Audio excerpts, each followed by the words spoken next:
quote now, they have a dictator-like leader and they have all have defined roles, said Technorati.com. His editor, Curtis Silver, who wrote about the psychology of the Smurfs for Wired Magazine's website. When it comes to their day-to-day life, they're like a communist group.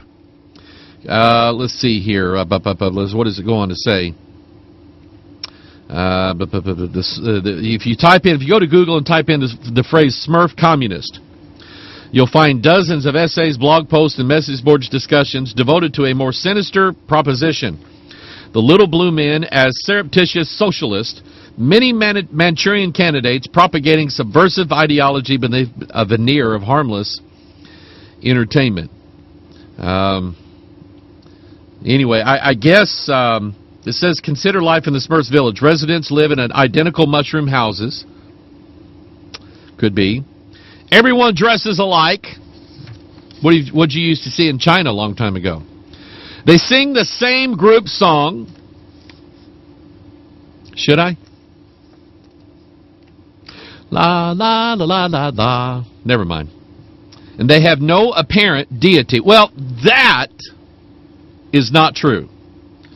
Because one of the things that I found out during the ridiculously boring, waste of time movie called The Smurfs is that it was steeped in witchcraft. Big time. Here's a piece of paper that says, House panel approves broadened ISP snooping bill. And let me get back to the Smurfs. Steeped in witchcraft. Okay, Papa Smurf he's a practitioner. Okay, and get this, if I can be so bold as to say this, you have Papa Smurf, and you have what's his name, Gargamel, and so Papa Smurf practices, but he only practices good magic. And Gargamel practices evil magic. It's bad. Don't do that. Now, Papa Smurf is okay. Papa Smurf uses incantations. It's witchcraft. An enchanter. He's an enchanter. Let's see, the Bible said don't do that. He was stargazing. He is looking to astrology. Let's see, the Bible said don't do that either. He was all of these. He opened up a portal between worlds. He actually opened up a portal between worlds. They could go back and forth. That's Revelation chapter 9. But it's good magic. Okay, you can, Johnny, you can be Papa Smurf if you want. So that was in there. House panel approves broadened ISP snooping bill. Internet providers would be forced to keep logs of their customers' activities for 1 year in case police want to review them in the future under legislation that a U.S. House of Representatives committee approved today. The 19-10 vote represents a victory for conservative Republicans who made data retention their first major technology initiative after last fall's elections, and the Justice Department officials who have quietly lobbied for the sweeping new requirements, a development first reported by CNET. A last-minute rewrite of the bill expands the information that commercial Internet providers are required to store to include customer names, addresses, phone numbers, credit card numbers, bank account numbers, and temporarily signed IP addresses. Some committee members suggested by a 7-16 vote, the panel rejected an amendment that would have clarified that only IP addresses must be stored. They're keeping a database on everybody for everything that you do. And they wrap it up and say, oh, we're just going after the weirdos that are, chatting with young girls and stuff like that. That's all we're doing. No, it's not, and everybody sees through that. Here's one from the technology world. BrainCap technology turns thought into motion. Mind-machine interface could lead to new life-changing technologies for millions of people. Here's the picture of the headgear that you have to wear. Okay. It says, BrainCap technology being developed at the University of Maryland allows users to turn their thoughts into motion. So it's a professor of kinesiology, there it is, Jose Pepe Lo Contreras Vidal, and his team have created a non-invasive sensor line cap with neural interface software that soon.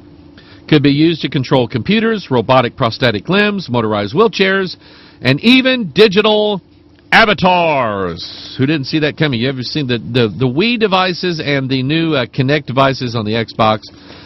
We have talked about that before. We are fast approaching the day where we're melding the human with the machine. Let me kind of change tunes a little bit here. Let me check on the... Oh, Jeffers. Jeffers is over at Watchman Community wanting to know what is biscuits and gravy. Oh, come on. It's only like the most divine meal that you could ever have. Biscuits. Now, I understand the question. Because if you step 1 inch outside of America, the word biscuit means something entirely different. It's a cookie. Okay? It's what we call cookies in America. Little sweetened, little thin, crispy cake, and you eat them. Okay? That's not what a biscuit is in America. In America, a biscuit is it's made out of flour and shortening and some artificial leavening, and you roll the dough out, and when you bake it, it's just this round thing, and it usually you can get them to fluff up about that high. And biscuits, you pull them right out of the oven, cut them in half, put a little butter, put a little sorghum molasses in it, or some strawberry jam, or whatever preserves you want, or some honey, and eat that and just die. But what we like to do here is we like to take gravy. I hope you know what gravy is. And we take pork sausage and fry it up real good and crumple the pork sausage in that gravy and pour that gravy over these hot biscuits. Oh, that is so good. So, Jeffers, if you ever came to America, I promise you I will make you the best biscuits and gravy. Mrs. T says, shame on you, you heathen, going to see little demonic creatures. I agree with you. And what I wanted to go see was Captain America, because I wanted to go see it because it dealt with like DNA manipulation, which, by the way, Planet of the Apes is coming out, and that deals, I mean, it's another, here we're going to change DNA and make everybody better. And if you watch Planet of the Apes, Rise of the Planet of the Apes, I want you to understand this movie and the symbolism of it. We're the apes, okay? We're the monkeys, because that's what evolution says we used to be, and we're all going to be changed one of these days, having our DNA changed. So anyway, that's what I want. I wanted to go see Captain America. I wanted to see, you know, how they augmented this guy's DNA and how it made him super god and all this stuff. And we settled for the stupid one. I just forget about it. I don't want to talk about it anymore. I'm a little upset. Okay. And here is John from Watching Me Community. Says maybe Jeffers can tell us what Vegemite is. Very popular in Australia, but doesn't sound too tempting. Vegemite. All right, Jeffers, you're going to have to answer to that one. Let me go to Pastor Mike Online and deal with some people here. Let's see. Evening, Pastor Mike. I'm eating fish and chips and mushy peas for dinner. Have you had mushy peas? Nope. Sorry. Just doesn't sound right. Here is Jackie. Says, we've been unable to find someone who teaches like you do. All the churches that we have attended want to talk about God's love, but doesn't want to teach about God's wrath, and it should be taught as a whole. I appreciate that, Jackie. I preached last Sunday morning at Bethel Church. I preached on the second commandment, thou shalt not make unto thee any graven images, and the lady got up and walked out. She got mad, and I feel bad. And I'm one of these persons that if I know that there's 4 or 5 Roman Catholics sitting out there that are listening, my nature is I don't want to make anybody mad. I don't want you to be upset with me. That's my nature. It's best that I don't know. And so I felt bad for a while, thinking, I wonder who I offended. I wonder, you know, this and that and the other.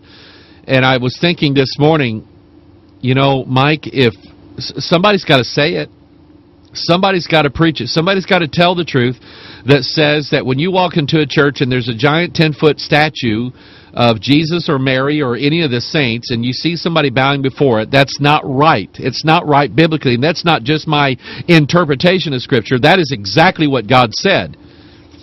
He not only said don't bow to him, he said don't make them. Don't do this. So I appreciate the comment. Here is Noreen. It says, FEMA will conduct a national test of the emergency alert system on 11/9/11. Given the national something in the past and the pattern of numbers in the date, do you believe this is significant? And how should we as Christians prepare? Well, you know, that I can't say anything. It's kind of like this, I don't know, Comet Elenin thing, which I don't think is going to be all that big deal. But the question is, how should we as Christians prepare? Like you would anything else. Pray. And don't wait until late October to get ready. I mean, we're looking at dates 3 or 4 months down the road. You don't have a clue what's going to happen tomorrow. So get ready like today. Here is Marianne, who says, is the organic church good or bad? What about life transformation groups? I can tell you this whole thing about, I don't know in particular this life transformation group thing, but the name sounds funny to me. When you talk about organic church, organic means that it's from the earth, okay, natural, like from the earth. And I can tell you, based upon what I've studied, this whole organic church thing is nothing more than a transfer of biblical authority over from the Bible and Jesus Christ to Mystery Babylon the Great, the mother of harlots. Remember, Gaia does everything organically. And this whole idea of organic church is nothing more than revamped hippie communalism inside the church. The organic church says, we're going to tone down this thing where the pastor's like the one saying everything, because, you know, really he's not really in charge. You know, we're all the same. That is not Christ's model for the church. God ordained bishops and men to be in authority over the church and teach with authority. But the organic church says, make him sit down and shut up, and we'll kind of have a little consensus powwow as to what we're going to believe. So stay away from that.